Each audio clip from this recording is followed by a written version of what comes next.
Please join me in welcoming Jacco van der Kooij.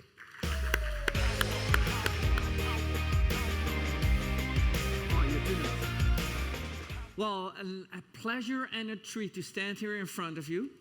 I got something special prepared for you. I do. This is not the standard stuff that you're going to get. And I hope I'm going to set the stage. I'm going to try to excite you, bring to you a great future, have you in thought. I'm going to share a lot of these things with you. I do this because I believe that sales can be a science. Now, what I'm going to talk about, I'm going to describe the problem and the opportunity of sustainable growth.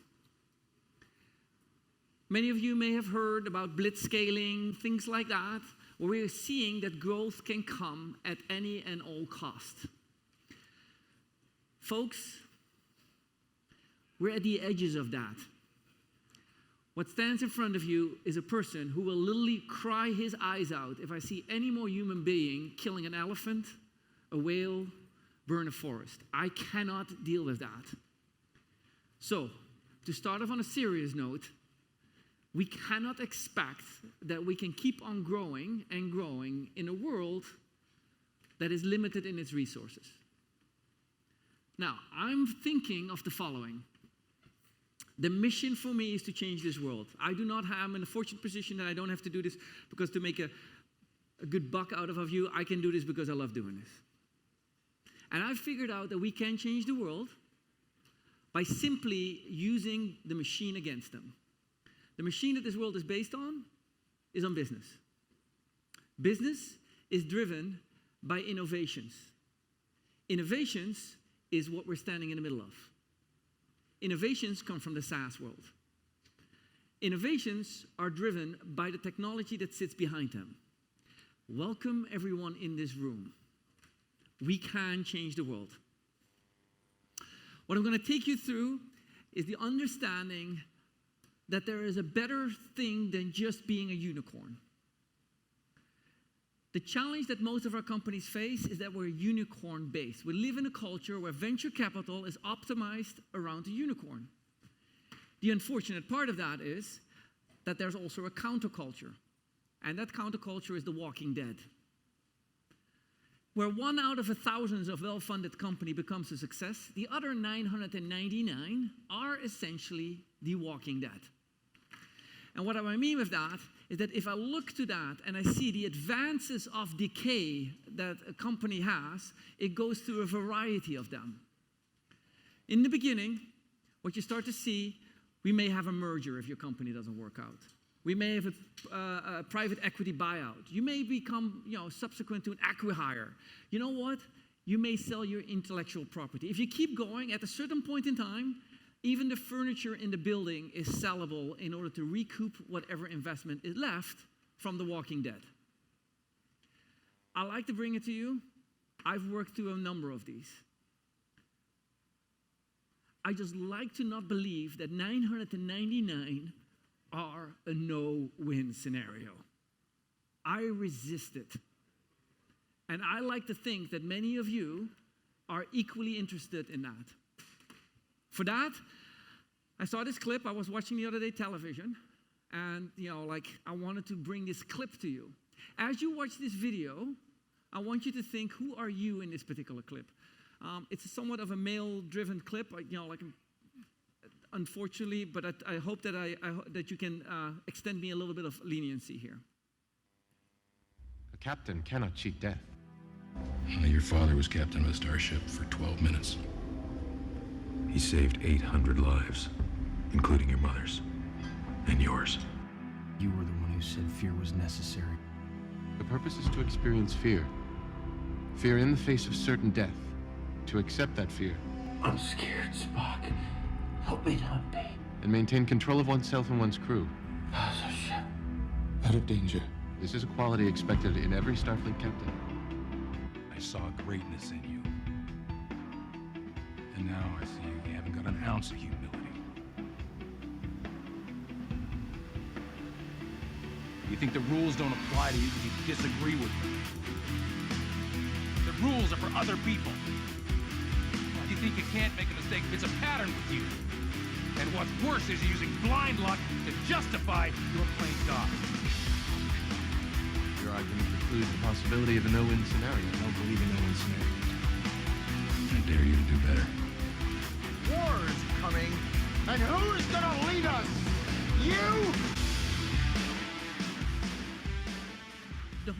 The whole idea of a no-win scenario doesn't appeal to me. Yet, every now and then, a person stands in front of you that is not supposed to be there. Today, I am that person. I do not come from a Stanford background. I did not work for a unicorn of size. However, I am a trained engineer. I designed hardware that created later on the flat-screen televisions and the MPEG-2 set-top box. I flew around the world to help companies establish their satellite uplink stations. I'm an engineer. And so since 2012, I've been applying engineering principles, basic principles to create a proper way of sales. That I want to take you through. First, what is sales? What do I comprehend under sales? I look at sales as all customer-facing roles, as if we divide the company in two parts. You're either engineering product, QA, and so on, or you're selling the product and working with the customers. So when you see the word sales, that includes customer success, account marketing, and so on and so forth. Next, what is science? Well, science, in essence, is when I do repeatedly things and I find that the same impact is the result of the same actions I take, it becomes scientific. There's no significance more than repeated behavior results in a repeated result. And that is based on structure. If I look at the structure and the way we put structures together, it means if I put a certain angle at a certain length of a triangle at a certain degree, I always get the same triangle. And if I look at a triangle, I can conclude that it contains elements. What you see down here are the 7 elements that we found consistently being used in successful companies, sports teams, military operation, and so on and so forth. These are the 7 elements that we see coming back. And so what we started to do is use those 7 elements on a very scientific, basic way in order to present them. First, I'm going to take you to the go-to-market. What you see down here is the growth of revenue, and at the bottom you see the different skills that are going, the different ways of how we're talking about it, stages. Minimal viable product leads to product market fit. After product market fit, often right at around $1 million, we go into go-to-market fit, where we're testing out the different sales methodologies. Then we skill, things work, we do more of it, and then we start to get into growth. If I compare that against what a VC is interested in investing, early on they invest in the entrepreneur. Then they invest in the team. Then they invest in the deals, the pipeline. Do I get traction? Then they invest in the process. Can we repeat it? And finally, they invest in the unit economics.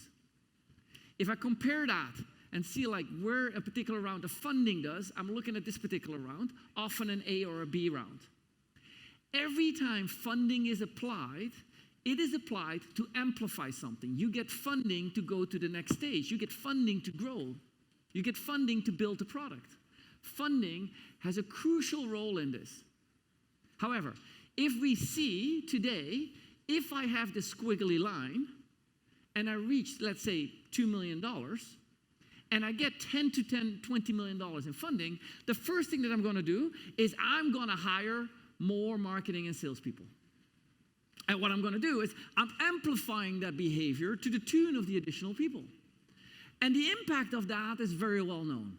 The impact of that, if this keeps fluctuating, I'm going to lose my VP of sales down here, and essentially I'm going to lose my CEO, who was the founder, who no longer is the CEO, still the founder, but is now having a new CEO. And the reason why is, look at this. This angle of growth does not meet the demanded angle of growth. It grows at a slower rate because of the fluctuation. And it's very simple. Look, what happened here, amplified by 10 to 20 salespeople and a significant investment in marketing sales, caused that. This indicates that the go-to-market fit stage is of crucial importance. If we want to ease this out, we have today implement 2 specific parts, process and unit economics, into the go-to-market fit stage. Only then can we start to scale behavior. In essence, it comes down to this. If you got to $2 million because you sent a whole bunch of spam emails out, congratulations getting to $2 million. But it won't get you to $20 million. It will backfire on you. That's what that feels like. And so what you see down here is we have to implement this sooner. We have to make sure that what we work will essentially scale.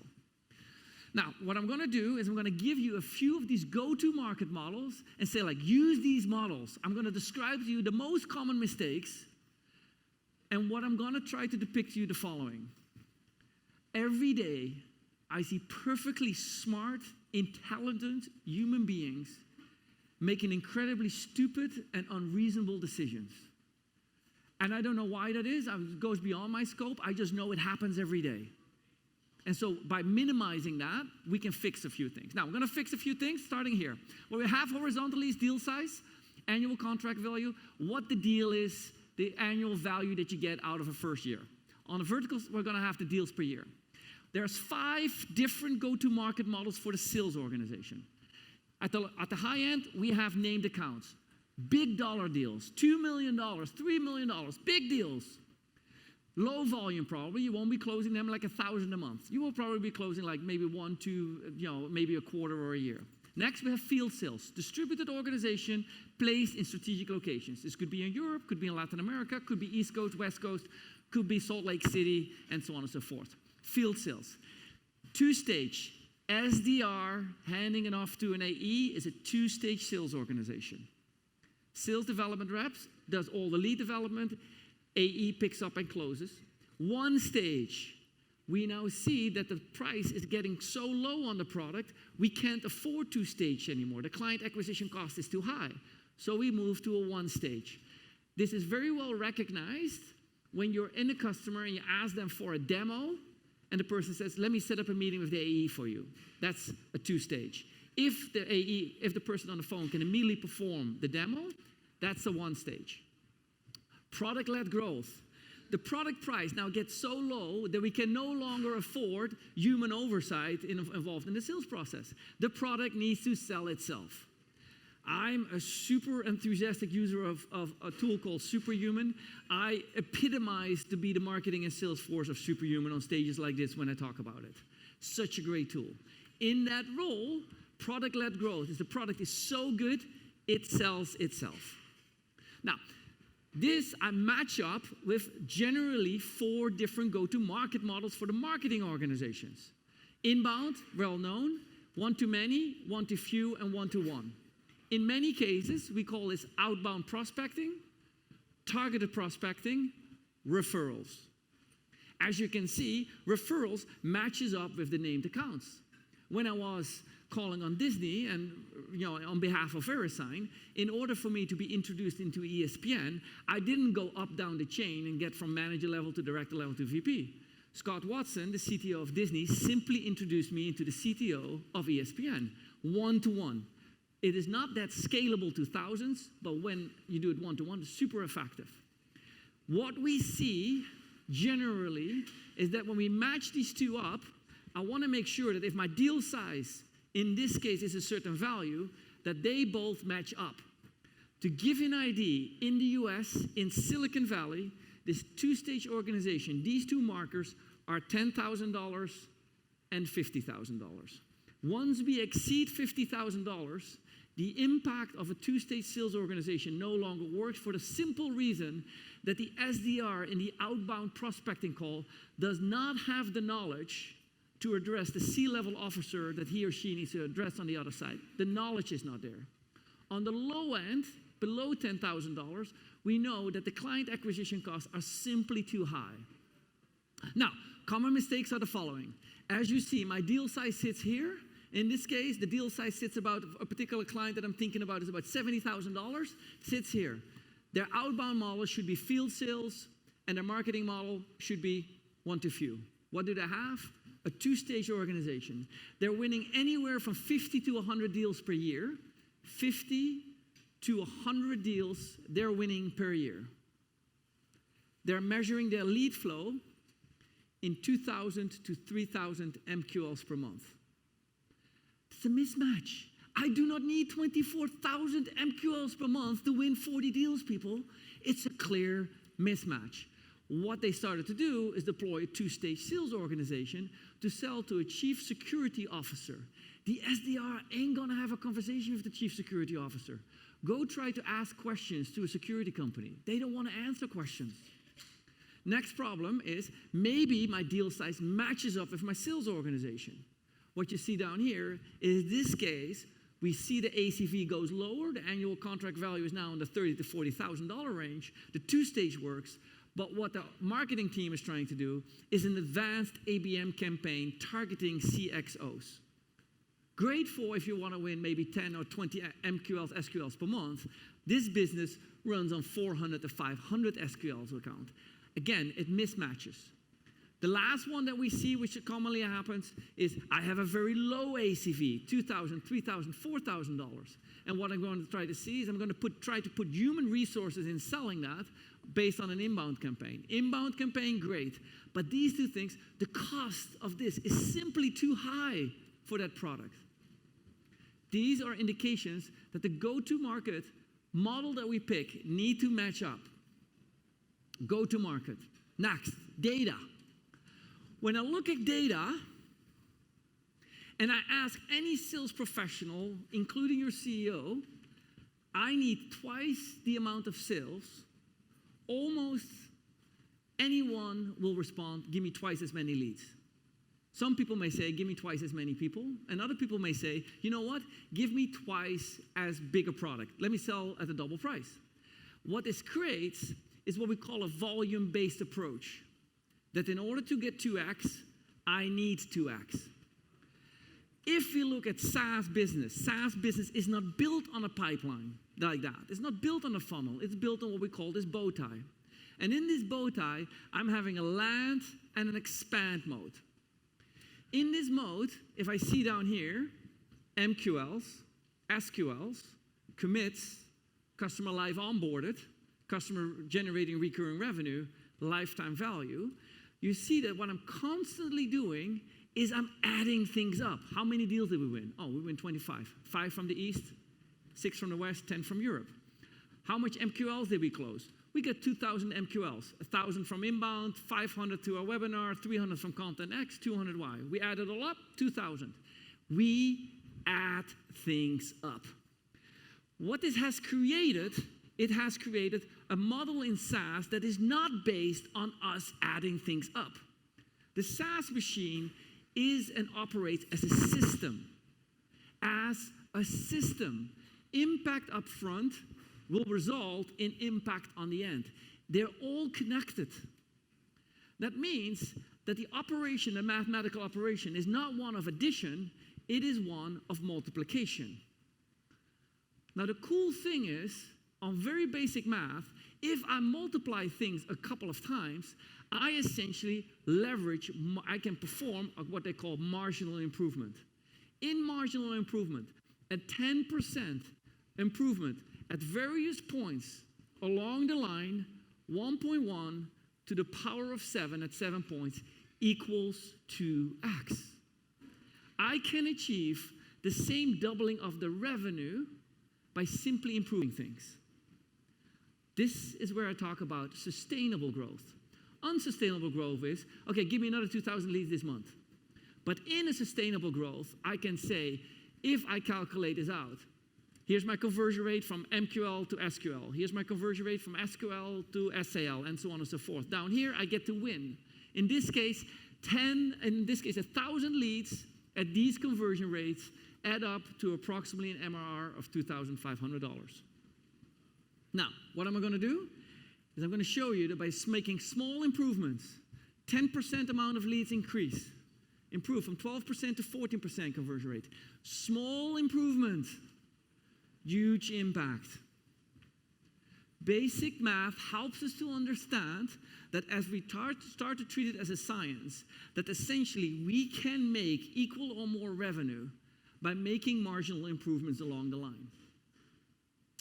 What we notice is this exponential impact generally applies really well to the point of activation or installment. Again, what I have down here, Marketing generates an opportunity in MQL, prospecting, selling gets to the commit, and in this stage, I'm onboarding, installing, or activating. Up to this point, exponential impact.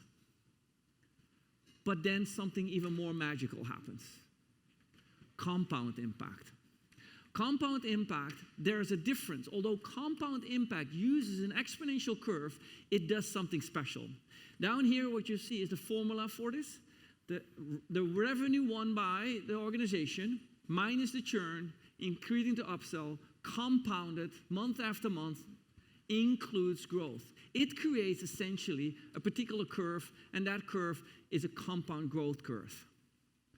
Over the amount of periods, revenue keeps growing. In other words, profit keeps growing. What science simply shows us that increasing the customer success length of a customer, the lifetime value, let's say from month, 5 to 6, gives me this amount of additional revenue. However, if I increase the client's lifetime value further down the line, I make a disproportionate amount of profit. This is the base fundamental of our business. Yet I find it so often that people do not understand it. If I draw this out, to give you an idea on why people don't understand it, where the point, there's friction points, is if I simply say, are we aware that sales is responsible for this, and that these three functions are those that primarily customer success is involved in? This simple formula tells us that this disproportionate amount of profit is generated by the customer success organization, not the sales organization. If I see which group in the company gets a disproportionate amount of resources, salaries, and human power, it continues till today that is the sales organization. This is where we see that companies do not understand where profit comes from, do not take the corrective action, and therefore they apply and don't understand where this profit is generated. They don't get it.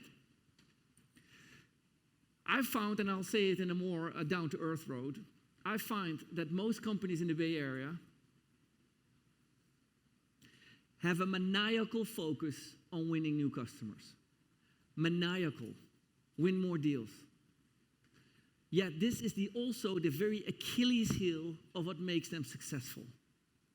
What gets you there won't get you further on. What we see, these growth loops that we're creating, these compound loops, don't have to just sit here. With product-led growth, we start to see that compound growth can occur elsewhere. This means that the client who may have not bought your product may still refer to you to another client. That's a form of compound growth taking place here. They may not have bought it, but they still may refer you. Growth loops. How are we going to use this data is we're going to try to implement through process what we can do. I point out down here to a tweet that I intercepted from Matt Wensing. I asked for his approval to use this. I do need to send him the presentation at the end of this, though.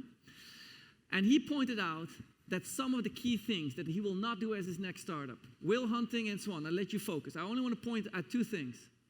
Having co-founders, I do not disagree with. I am super excited about the co-founder, Dominique Levin, and I have the relationship. And over the years, I've asked many people. I believe co-founders actually have been, in large part, contributing to the success that we have as a company. What I do like to focus you on is on process. What we see down here, process, number one, rewarding results produced by a bad or non-existing process is a failure because you aren't developing repeatability, and at worst, it turns a blind eye to toxic actions. Founders should be considered, I'll let you read this yourself, process architects. Now let me show you how we can make what process is. Many of you, when you think about process, you would think about a flow chart or something like that. And although that is a form of a process, what I'm going to depict down here is a two-stage sales organization where the SDR hands off an opportunity, an SQL, to an AE. If the AE accepts it, they're responsible for the win rate. In this case, at an ACV of $18,000, we know that the win rate on average at $18,000 annual contract value is 20%. We also know that in a healthy organization, the amount of SQLs that the SDR is generating is being hand off at about 85%. That means that the AE only rejects about 15% of that. It's healthy. 15% of these opportunities end up showing up on the call and so on and so forth. Now, what I'm going to show down here, if I am below that, in other words, my win rate is extremely low and my handoff rate is extremely low, in other words, the salesperson doesn't accept that opportunity, folks, we have a problem. We are essentially targeting the wrong group. This is what we call you're burning your resources. Both your SDR and AE are in the wrong market. They're doing something wrong. No offense, but if you want to experience this, you put a bowl on your Dreamforce stand. You said you're going to give a Tesla away, and you're going to treat all the business cards in that bowl as your MQLs. This will lead to this particular problem. People did not drop a business card into the bowl because they were an opportunity. They wanted the Tesla. Now, if I go higher, what I'm going to see is like, hey, I'm going to find that the SDRs, that the AEs are accepting very few deals, yet the close rate is super high, above reasonable. What we see down here in this particular case is often an AE alpha organization who's telling the betas, the SDRs, you know what, I'm not going to give you, I only want to accept your deals if they're ready to close. Just give it to me to close. And if they're not ready, then no way. I told you they need to make a decision in 60 days. However, the lead that you gave me said they're 70 to 80 days out. I reject it. Yes, that's why you're a sales professional, to bring the 70 to 80 days into 50 to 60 days.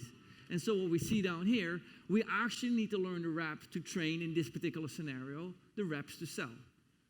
If we see that, for example, the win rate is super low, but the SDRs almost qualify everything, pushing through everything, this particularly requires that the SDRs need to be trained.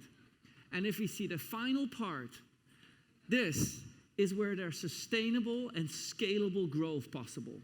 At this particular point, we can now start growing and saying, like, this quadrant, let it rip. Now, as I tell you, that is a form of process and applying process. I use my data. I use the go-to-market model. I know, like, hey, this works, two-stage sales organization. I apply the data. I'm measuring win rate and so on. And then I'm applying process, figuring out what works and what doesn't. Organizational structure. What we find is that historically, organizations are built on what we called a hierarchy. Regardless of what we want it to be, it is a reflection of the manufacturing line where a person in elevated position, like I'm on a stand like here's, is overseeing a certain amount of resources and command those resources. There's a reason why we structure these organizational charts, and what it creates, in this case, SDRs, AEs, onboarders, ONBs, are people who primarily in platform sales, their primary responsibility is to get the customer to first value, to get the customer live, and so on and so forth. In platform, often it requires integration. And so what you see down here, there's 3 organizations. Like I said, in many cases, these organizations, organizational structure, what I'm going to do there, I'm going to put measure 1 on MQL to SQL conversion, the other on SQL to win conversion, and so on. I am essentially starting to measure them, and through this, I create a siloed approach. It is about like a month ago, 2 months ago, that we had a group of young folks who were behind quota. And they decided that they wanted to hit quota. And they set that for themselves. They set an extraordinary target. If they would hit it, all of them would paint their hair white. The beards, the mustaches, the hair, boys, girls, everyone. As we now have the video, we've published this, you see the video of 6 of them sitting in a barber shop because they hit quota. They all did, and they literally are being all painted white. What would have happened if instead of the community feel, if I would have awarded only one of them with a $10,000 bonus, and the second with a $5,000 bonus, and the third one as the proverbial Glengarry Glen Ross movie goes, a set of steak knives. The team would have started to be creating in silos where it would be each for themselves kind of approach. Each for themselves kind of approach. As I pointed out to you, that is not how SaaS works. SaaS works primarily, it works as a system. And so we have to learn how to operate as a system. If I use those same resources, and what we've noticed, if we structure them in what we call a pod, think of a pod as a cylinder in a car. Does a car with 6 cylinders drive better than a car with 4 cylinders? Of course. Even if one cylinder sputters, the car will still keep driving. 8, V8, V12, same thing, more cylinders. What you see down here is how would you design a single cylinder? When you look around and when you ask many of your peers in the business, of successful businesses, you'll see behind the scenes, they are running what we call a pod structure. In this pod structure, I group a variety of people in a particular configuration, SDRs, AEs, and CSM, to accomplish a common goal. Now, in this case, you see down here a description of what these different roles can be, and as you see, each of the roles is well defined, yet they operate as a team. No surprise, this is how a soccer team works, a football team works, basketball teams, it works similar like this. If I calculate this out, I'm starting to come to the conclusion, what is sustainable and scalable growth? In this case, I'll take 100 MQLs at a conversion rate of 30%, turned into 30 SQLs. Win rate of 1 in 5, 20%. That means I get about 6 deals spread over 2 AEs, 3 deals each, at an ACV of $15,000. What you'll find is this should be a very reasonable metric that many of you have experienced to come, that a deal that is in the range of $10,000 to $20,000, AEs close about 2-3 deals a month. Maybe very successful companies, 4 or 5, but this is the number that they close. If I now say that at ACV 6 times that, 6 times $15,000, that generates an annual contract value new $90,000. If with 100% retention, that leads to times 12, $1.1 million in revenue a year. Now, what if I compare that against what the cost of these folks are? And I use Bay Area salaries. I use $80,000 for the base and so on and so forth. If I add all this up, you'll see that there's a certain percentage. At $400,000, I acquire $1 million revenue. This number should be no surprise. We've seen this again and again, that when we run this at 40% per year, the company is scalable. If I simply change this metric and I say that these deals, this becomes 1 in 6, 1 in 7, 1 in 8, and I start to see that the MQLs go down from 100 to 80, suddenly this model rapidly spins out of control and enters non-scalable mode anymore. These symptoms we recognize very early on. We know that this number represents a form of client acquisition cost. Now, those of you who are familiar with VC's perception of client acquisition cost, it goes something like this. The cost of all of sales plus the cost of all of marketing divided by the amount of deals we won in the previous cycle, let's say month or quarter. For a financial perspective and an investment, that may be great. However, to decide whether we should scale our growth, that is not good enough. And so what you'll see down here, this 40% on this pot gives us a clear indication.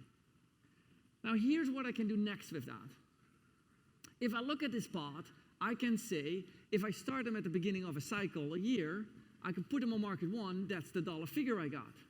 What I can do is I can launch a second pot or even a third pot, which the numbers add all up.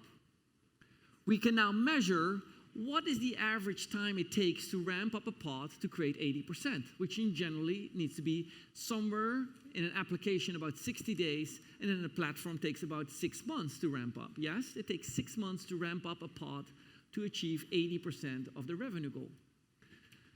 I want you to think what I just did, and I'm going to describe it because often it's hard to imagine. So think of the following. I run a sales team in the old days of 12 account executives. These 12 account executives, 2 of them are hitting a quota of $2 million. One person of that hit a quota of $2.5 million. They did that. What am I going to go do with an AE who in 2004 hit $2.5 million quota? What is the quota that they're going to get in 2005? It's going to go up. It's going to become 3 million. And if they hit the next year 3 million, what am I going to do? I'm going to once again increase it to 3.5. I'm going to keep increasing it until they fail. Imagine that I go at the end of the day to my engine, to my car, and get like, dude, you guys did great at 80 miles an hour. I want you to do 100 miles an hour today. And I keep increasing it. The engine is not built that way. This machine, this pod, is built to do 960K per year. That means that this is the amount of MQLs they need. This is the conversion rate that they need to establish. This is the amount of people I need. That's what it's built for. It is not built for increasing the capacity of that unit. It's not. So if I add suddenly an AE to this particular pod, say, you know what, we just add another salesperson to it. I'm not getting enough leads. The CSM person is getting overworked. It starts to disproportionately move apart. That is what I mean if sustainable. We cannot just assume that when we pull these things apart that they will stop work, they continue to work. They won't. And so, under this model, you have to understand that system and how we put things together really, really matters. It has been calculated to work that way. There's a mathematical formula behind it. We're hiring people on a certain way. In this case, we may hire people who not have been known to climb mountains all by themselves, but have been known to work and execute process really well. Different kind of folks. In this model, we now know this is scalable. I'll give you an idea on how we can scale. When this pod is successful, and I'm launching a second pod, I'm not launching an entirely new second pod. What I'm hiring is one of these people down here is going to move and become the leader of this pod, and that position is backfilled over there. I'm distributing my variation in order to bring up pods faster and quicker. I give promotions not laterally into a more horizontal place, not hierarchically into a more senior place, but laterally. You get to launch your own pod. This model is a more modern approach to organizational approach. Next, if I run an organization this way, I also need to make sure that I train and execute against different skills. And so if I look at the skills model,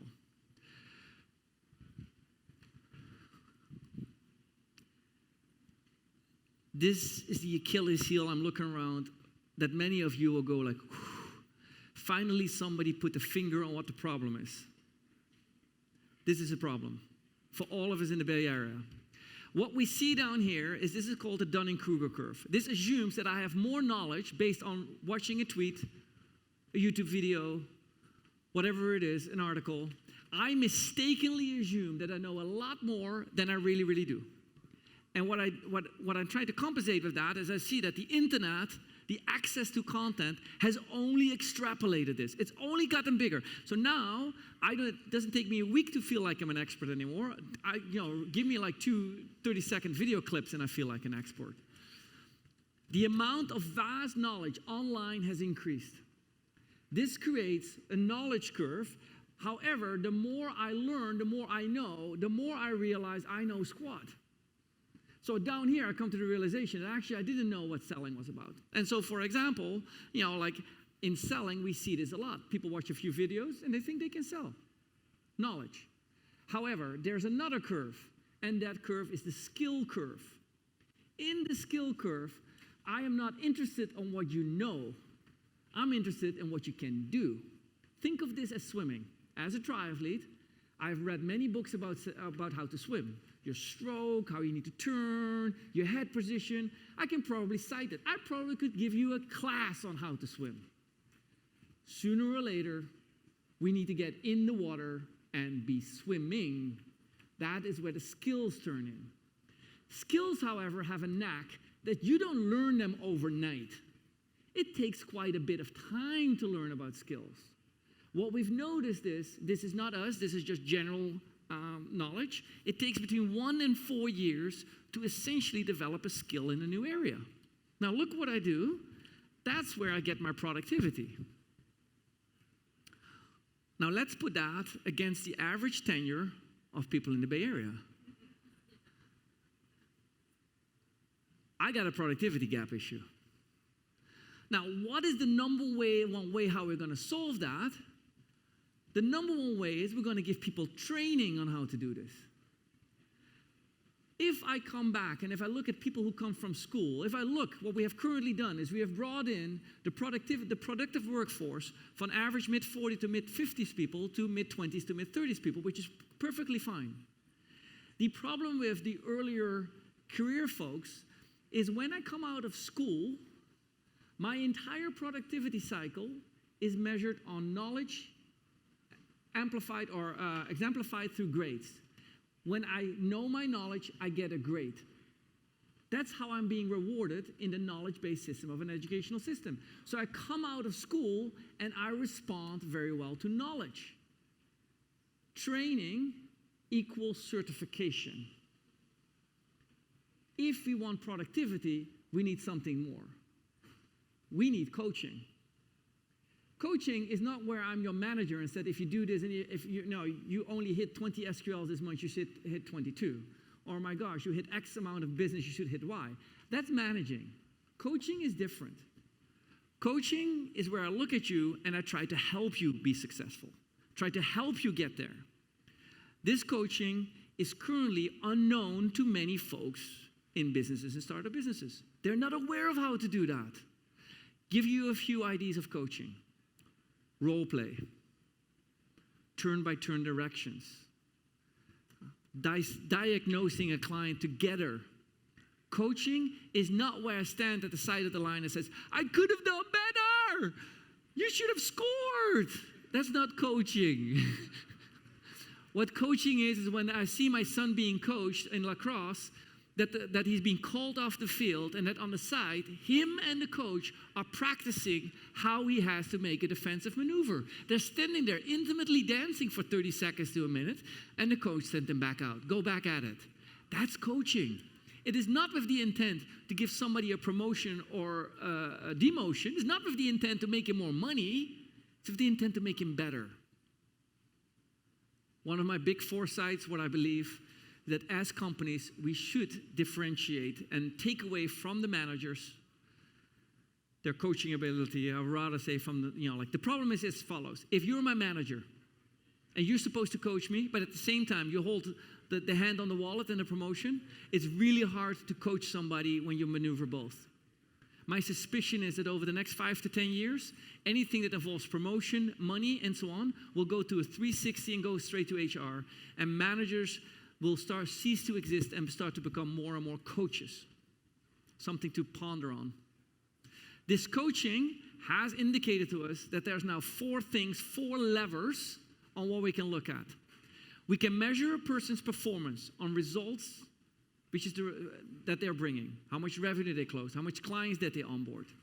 We can see what the effort was, how many meetings they had, how many emails written, how much cold calls, how much MQLs were generated, how much marketing campaigns. This is called managing. Where we are seeing the direction is that we need to go to the bottom part. Does our workforce, do they have the knowledge to do what is needed? And if they have the knowledge, can they execute the skills? This model, the REX model, is what we at Winning by Design help companies implement, and we help them to learn. Above is managing, below is coaching. Above is weekly one-on-one reviews, going with you over the effort and the results. Below is going and helping you succeed, being on a call with you, showing you how to do it when you don't know how to do it, and failing at it, by the way. If I compare the skills, I now have the following. I now know what go-to-market model my company is going to be successful with. I can measure the data. On that data, I can execute the process. Against that process, I can hire the right people who I'm going to train on skills and coach on the skills they need. The last 2 is your world. This is not a world that I profess that I know what I'm talking about. Many of you are more of an expert at this than I will ever be. What I do hope over the next couple of slides is not to convince you of my point of view, not to tell you how it should be done. All I want you to do is like, what if? And if you take a few new key ideas with it, I would be very intrigued to see what those were. One thing that I struggle and have always struggled with, what is the difference between an enablement and tools or technology? To me, enablement is what sits in these boxes, is what I ship to people. Here you go, you are enabled. What tools are like the trucks. If I think of a railroad, that is a tool. If I think what the railroad delivers to a city, that is the enablement. What is on the truck versus what is the truck. If I look at that particular package, then my first thing about enabling is, what are we enabling people with? But I can only answer that question after I understand, who am I enabling? Now here's where the thought comes from. If I noticed 3 parties in the sales cycle, the company, the sales team, and the customer. And if I say like, where am I going to send my enablement packages? I'm going to send them these magical UPS packages. I use physical in this case, but obviously this could be electronic. I'm going to send them packages, new use case stories, and so on and so forth, new materials, new product features, whatever it is. I'm going to enable our sales team to sell more. That is what the enabling is about. Now, when I do that, I'm going to see and I'm going to measure scientifically what the data is. I'm going to say, you know what? Hey, this is the content that went out. They actually watched it. Here's the open rate. I can run some analysis. This is the usage data. They watched the video. They went in 2 minutes and 35 seconds. They watched the deck. They were stuck on slide 14. I can see all that. This gives me data and analysis to which I can create new content, new insights. We can go new in the pipe and enable more salespeople with better content, better improvement. And historically, I find that this is a meaningful way of developing enablement. However, over the past decade in sales, I don't believe it's about selling. I believe that what many of you will do, you will never do unto yourself what you're doing upon your customer. Let's be honest. We all hate being sold. We hate it with a passion unknown to humankind. Downtown Palo Alto, there are people from Greenpeace signing to save whales. As I told you, I'm really empathetic about it. If I see them, I will cross the road 3 times to avoid that I'm going to go through a sales pitch of helping me save the whales. That's how much I hate selling. We hate it. But all of us, we love to buy. And don't you even tell me that you don't love to buy, because if I look at your Amazon bill, I'm certain that things are being shipped this week to you, okay? So what if I don't say the enablement is about enabling the sales team to sell? What if I say the enablement is there to help the customer to buy? We need to think as enablement, not for a sales organization to sell, but for our customers to buy. What would be in those packages? Those packages would contain a different kind of content. Customers are not buying your product. They're not buying your features. They may not even buy your service. What they're buying is what impact it delivers. What does the product bring me? And to give an example what impact is, if I buy a car, I buy the promise of getting me to the office. I still have to pay taxes. I still have to pay gasoline. I still have to sit in traffic. And I just paid $55 for 2 hours worth of parking, so I still pay parking. Yet, just because I want to own a parking lot in San Francisco. That's my future. That's not even, I'm not even joking. Like, this is like serious. $55. Okay. Anyway.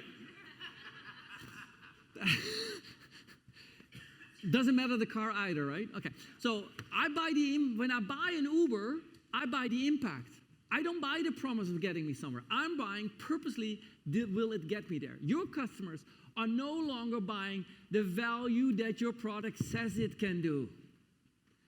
They are buying the impact. So what we have to enable the customer with is, will they, through this enablement, will they understand through education that they can achieve that impact. And when we do that, we can ask the customer a question and learn from that. A common question we ask customers is, well, Marianne, when you originally bought Winning by Design, you bought it because you wanted to help you with training my salespeople. However, after using and working with Winning by Design over the past 6 months, where are you benefiting the most from? Whatever they answer next, I want to know, does the rest of my company know that? Because I know that we know that we're all selling training. But do they know that, oh, it's a wonderful experience, X, Y, Z? Impact is what they're buying. That is the business that we're in. Now, in this particular role, in this impact, I see that enablement can take on both 2 roles. I'm not saying one is better or worse. I think we have both roles to play and both need to be fulfilled. I can sell you content and insights to enable the sales team. Or I can sell you an impact, learn how are we impacting the business and helping the customer to buy. I believe that over the next 5 years, we're going to see a shift from helping our teams to sell to helping our customers to buy. If I look at the final part, the tools, the operational stack, if I look at that, and once again, we now know what they are. What tools are to me are what we call a force multiplier. Now, in this case, as a carrier, I grew up on a farm. If I wanted to plant a tree, I take a shovel and I plant a tree. If I want to plant, as I did over the years, as my family owned a strawberry farm, part of my family, you plant strawberries by hand. Anybody who ever done that, it's one of the most gruesome jobs, grueling jobs that you can ever have. You literally, in order to plant strawberries on the ground, you have to put hay underneath them, straw, so that the strawberry is elevated, hence the word strawberry. So when it rains, the mud doesn't get on the strawberry and stick in the little seedy parts. Worst job ever, I did it for a while. So what you do nowadays, we create a force multiplier, a tractor, or even better, a combine machine. The great thing about the force multiplier, it does what it does. A combine machine, instead of harvesting a single piece of corn by the hand, you now have the machine doing it. It works great. But it depends on the operator. Because if you put your 8-year-old son behind it, he or she may destroy a farm field or 2. Maybe. Yes, that was red bud. And so, force multiplier, it amplifies what we do. Now, what I see is if I look at companies and see like which companies are out there helping and acting as a force multiplier, I see that as in this case, if I use it, we have content distribution networks. If you think of a high-rise and a show pad, they distribute content to widely distributed forces and workforces. And through that, they learn which content is being digested, which one is being used, what is the best impact of that, what should I create more of? An incredibly viable business. If I see, what is the back end? What we see down here, this is kind of like an outreach or a sales loft. But like if I think of an outreach or something like that, what we see down here, they're measuring which emails get opened. Now, through cadences and sequences, I can keep sending out more and more emails to the right customers. If I want to sell, I'm going to sell them 500, I'm going to send 500 emails out. If I want to help them buy, I'm going to share with them the right content. It is not the tool who creates the problem. It's the way we use it and the way it is operated that is the problem. And I would always ask you to look at tools that can do mass email, not as an email to push and send more, but as a workflow system that can get to the customer the right information. In the middle, we have performance-enhancing software products. Think of that as a Gong and Chorus, where in Chorus we can analyze, did the person talk the right way? Now, I've heard many of you, and I've seen, and I keep seeing tool stacks. As an engineer, I'm quite familiar with tool stacks. This is a tool stack, and this is how a visual description of how I see most tool stacks in the world, outside the group of professionals I see down here, how tool stacks are being built.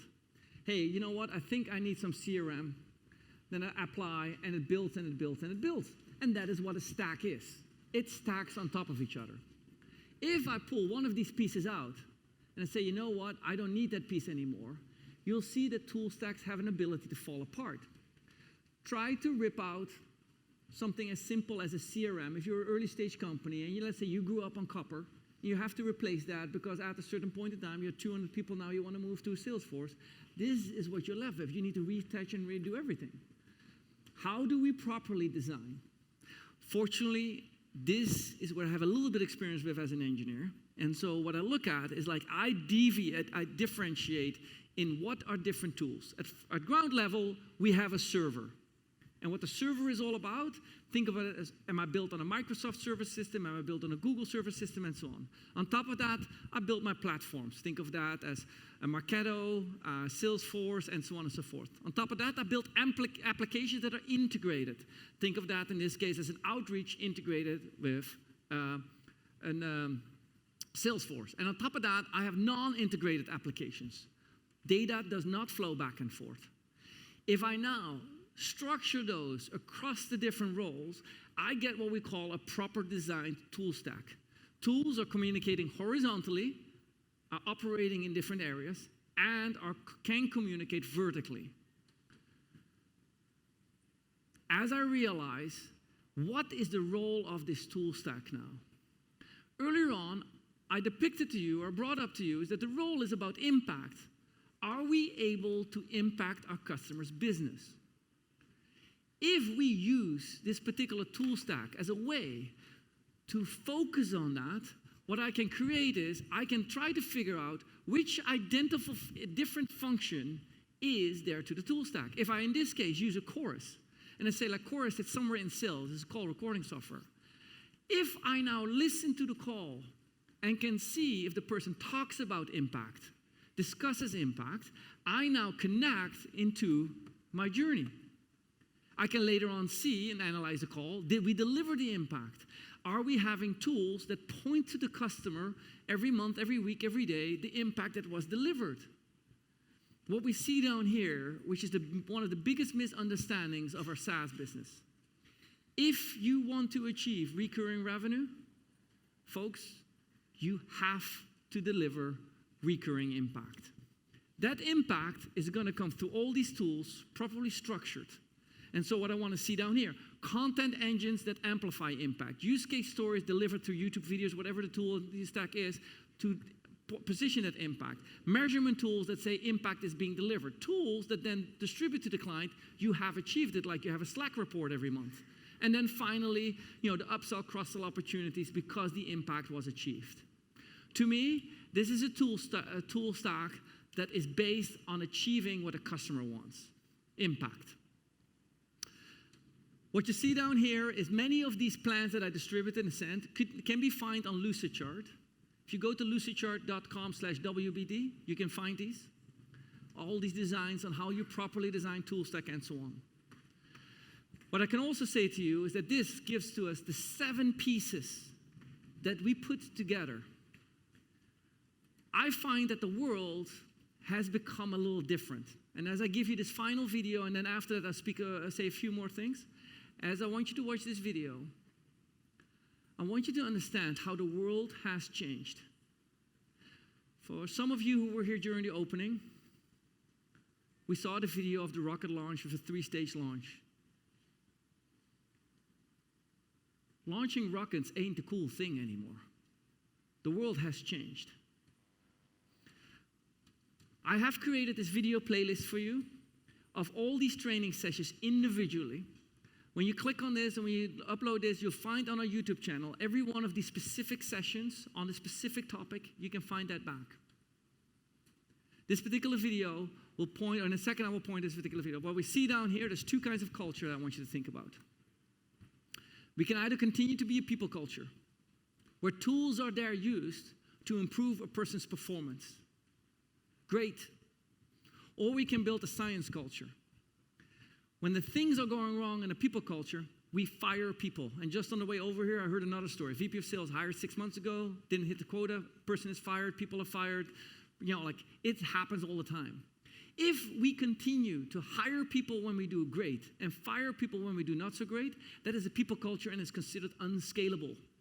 If you are ever in a science culture, when you see things go right or when you see things go wrong, your first reaction is to inspect the process. What is going right and wrong? And often you find that people are not the cause of issue. The cause of issue is way more underlying. to a group like this as a science-driven culture, I like to think that all of us share in common that I'm not just going to listen to somebody's opinion. Show me proof. Show me research. Where's the data? This particular video shows that we have changed, that we live in a different world. I'll let you see it. I've created it last night for you. I'm a little melodramatic, so enjoy this particular video.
And so what I find is, like, as everybody else wants to leave this earth, I think many of us actually want to go back to it.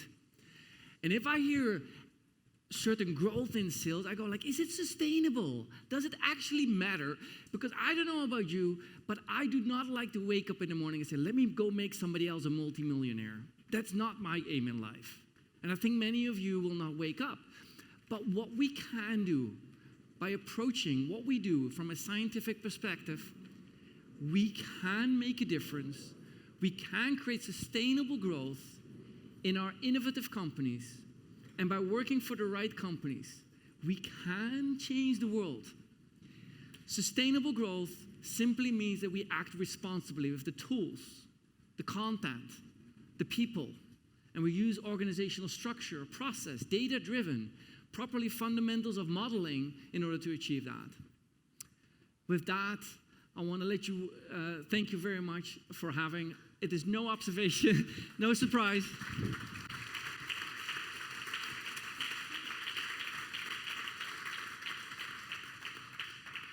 That sales as a science also equates to the abbreviation SAS, which I believe is what it was intended for all along. Thank you very much for having me.